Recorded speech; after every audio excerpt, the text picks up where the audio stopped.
Amy's working a bit overtime today. She has 2 presentations for us. We've already met Amy Sell, who works on our sister site, the British Newspaper Archive. And she's going to now take you through the goldmine that census returns can actually provide. The censuses were taken between 1841 and 1911, and in the UK are among the most important sources that family historians have. The story behind them is a bit complex, and an understanding of how they were compiled is essential for the serious researcher. I'll hand it over to Amy so she can explain how to get the best out of these fascinating documents. Hi there. Hello everyone. Welcome back if you saw me earlier, and if not, welcome to the show. I'm going to talk you through what census records can tell us about our family history. Now they're taken every 10 years, or they were taken every 10 years by the government. I'm going to talk mainly about the census records from England and Wales. We also have transcriptions from Scotland as well on Findmypast. But for the full census records, you can go to scotlandspeople.gov.uk. My colleague is going to talk a bit more about the census records we have from Ireland and from further afield a bit later on. But they really are a goldmine for family history because they capture your ancestors, take a snapshot of them at a certain point in time in history. Now, as Josh mentioned, on Findmypast, we have census records dating back to 1841 from England, Wales and Scotland, and they go all the way up to 1911. Now, you can see that the census forms changed quite a bit, so I'm going to take you through some different examples and show you how they changed over time and what they'll tell you about the people that were living in the country. So I'm going to start with the 1841 census. This is the earliest one we have online. So the first thing I will tell you is where your ancestors were living. So this is an example from my own family history. And my ancestors were living in Hollow Lane in Hitchin in Hertfordshire. It will give you a list of people's names. So you can see we've got James, Anne and 2 children there. It will also give you their ages. Now the 1841 census from England and Wales is quite unique when it comes to ages. Because basically if you were aged up to 15, your ages were recorded exactly. But any older than 15, and they were rounded down to the nearest 5. So although I find out here that James and Anne were 20 at the time of the 1841 census, in reality they could be anywhere between 20 and 24. So it's worth bearing that in mind when you're searching the 1841 census. Another thing to bear in mind in general with censuses is that ages can vary slightly from what you know. Because these forms were basically filled in either by your ancestors or by census officials talking to your ancestors. So say perhaps Anne was a bit older than James, maybe she would slightly tweak her age to appear a bit younger. They might not necessarily know exact ages for their children, so they might just guess, maybe if they've got a big family. So do bear that in mind when you're searching. It will also tell you the profession of the people in the household. So you can see here that James was a sweep. Now that's a chimney sweep. I have a whole line of them in my family history, which you'll see as we go through them. And also the people living in England and Wales were asked where they were born as well.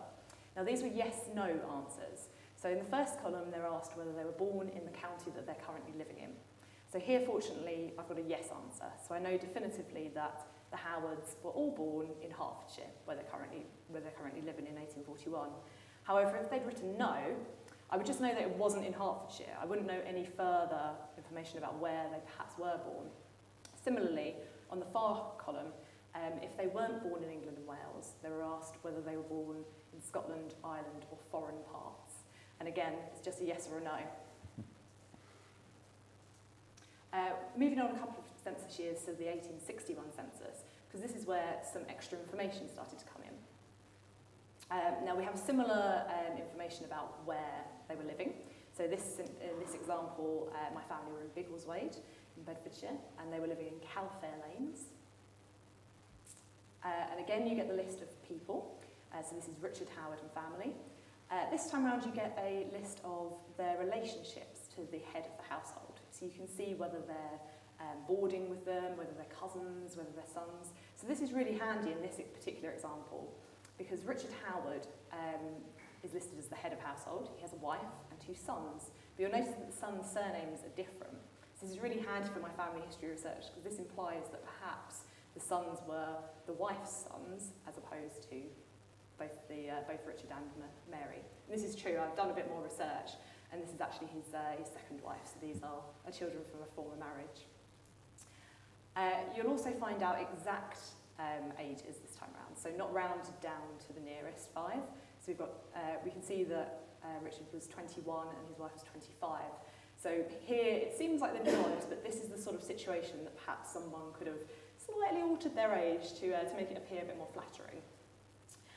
We also get told, again, occupation. So I've got another chimney sweep here and also a straw platter. And then we get an exact place of birth as well. So rather than just a yes/no answer, as with the 1841 census, in the preceding census forms, I find out that Richard was from Hitchin in Hertfordshire, but the rest of the family were from Bedfordshire. And the next census that really changes dramatically is the 1911 census. And it's actually my favourite census because it is very different. And it has, its main difference is that this was filled out by your ancestors themselves. So while previous census forms will have been, they were actually collated into summaries by census officials. So what you see on Findmypast are these census officials' records, so it's not your ancestors' handwriting. But in the 1911 census, it is. And it's fascinating to see the little extra information they can tell you. So here, this is my ancestor, Robert Howard, that's his actual signature. He tells me his exact postal address, and also tells me how many rooms he was living in. Now this isn't bedrooms, this is rooms in the house. It can include the kitchen and things like that, a living room. We get, again, the list of the people who are living in the household, and again, the relationship to the head of household. And we also get the ages as well.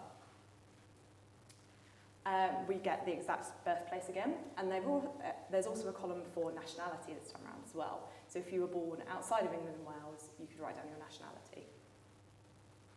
Now, where the 1910 census differs from previous censuses is in the information about marriage and children. It was referred to sometimes as the Fertility Census because it asked questions of married women's, the amount of time they'd been married and how many children they'd given birth to. So in this case, you can see that my ancestor had been married for 18 years.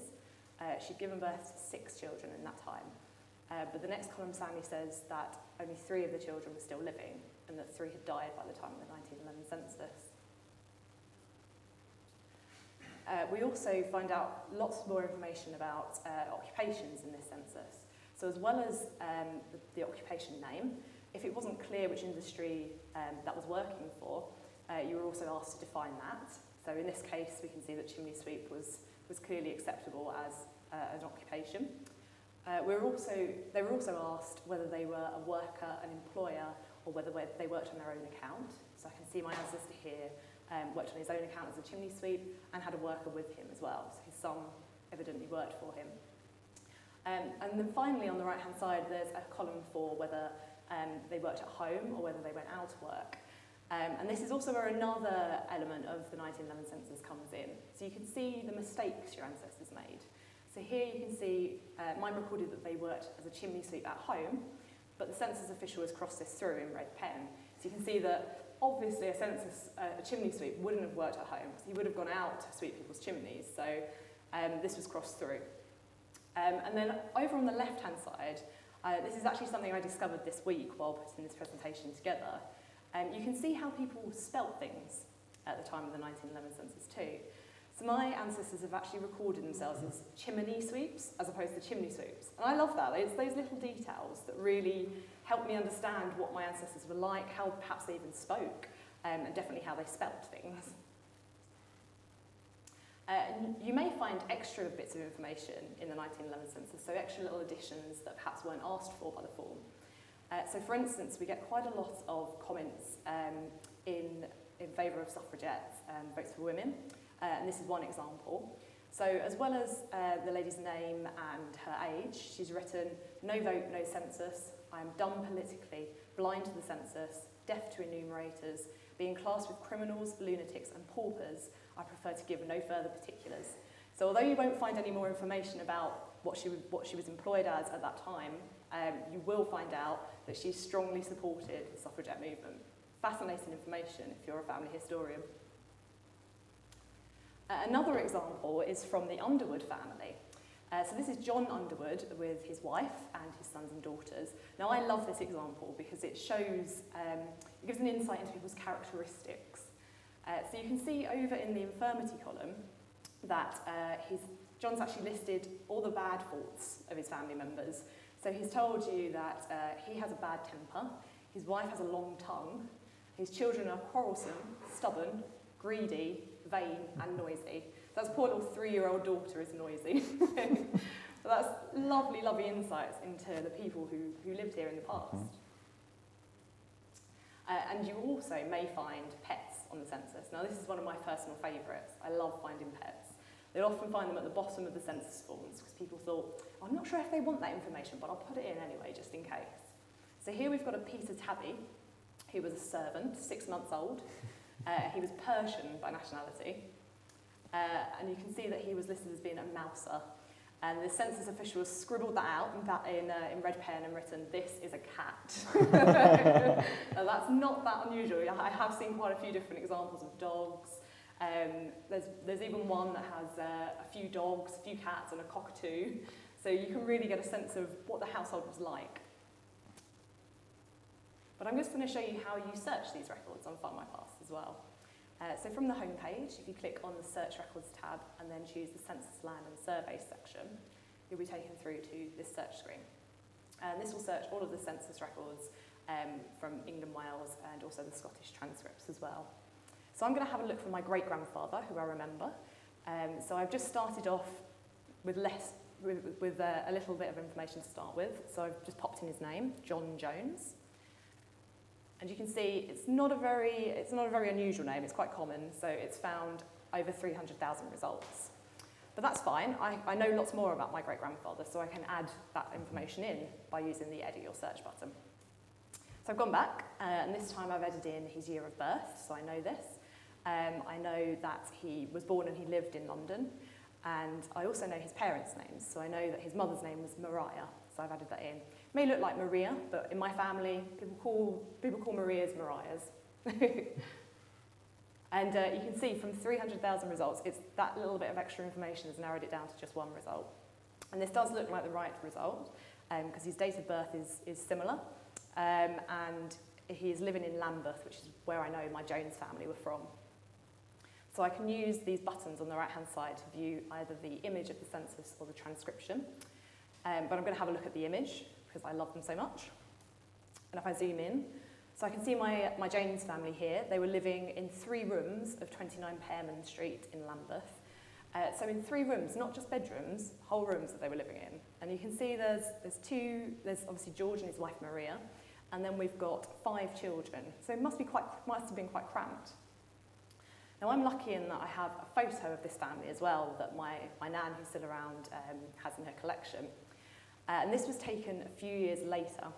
So this is in about 1916, I think this photo was taken. And I can tell that the house in Pearman Street must have got a lot busier, because by this point, there's actually another 3 children in the photo. So it was a rather large family, the Jones family, of about 8 children. But what's coming next? These are questions that were always asked. When's the 1921 census coming? And I'm as excited as you are. Sadly, it won't be released until 2022, but don't worry, because the 1939 register is actually coming in the next 2 years.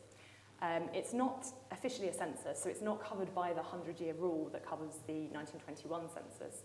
It was taken at the beginning of the war as a way of setting up rationing, and it also led to the setup of the NHS as well. But it will provide very similar information to censuses, so it will give you people who are living in a household, their ages, their occupations, and the good news is it's coming online very soon. So you can actually register your interest in finding out about the 1939 register by going to www.1939register.co.uk, enter your email address, and we'll give you an email when it's going to be released. All right. So thank you very much. Thank you for listening, and please let me know if you have any questions. Wonderful, thank you, Amy. We have a lot of questions that are pouring in here, so we only have a few minutes left, but I'm going to try and get through a few. When did census records start in the UK? Okay, so the earliest census that was taken in the UK was in 1801, but those were the early ones were very much kind of head counts, so not very much information survives about individuals.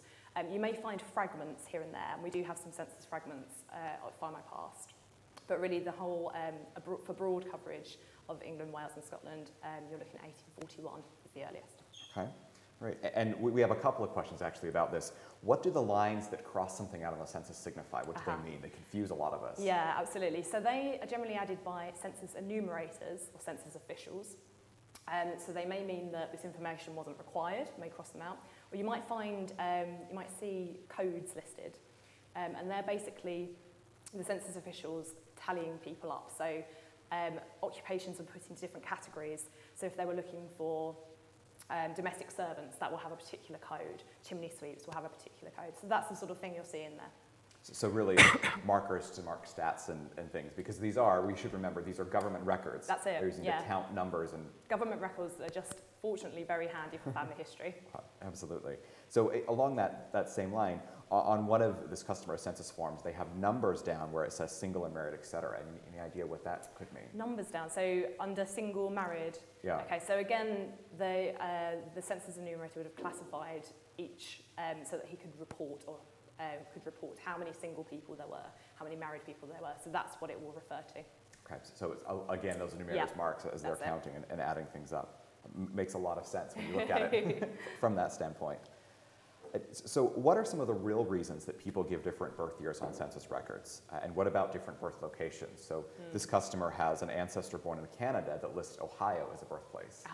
So often, people may not know where they were born. They may just assume that where they grew up was where they were born. I've had a few examples of that in my family history.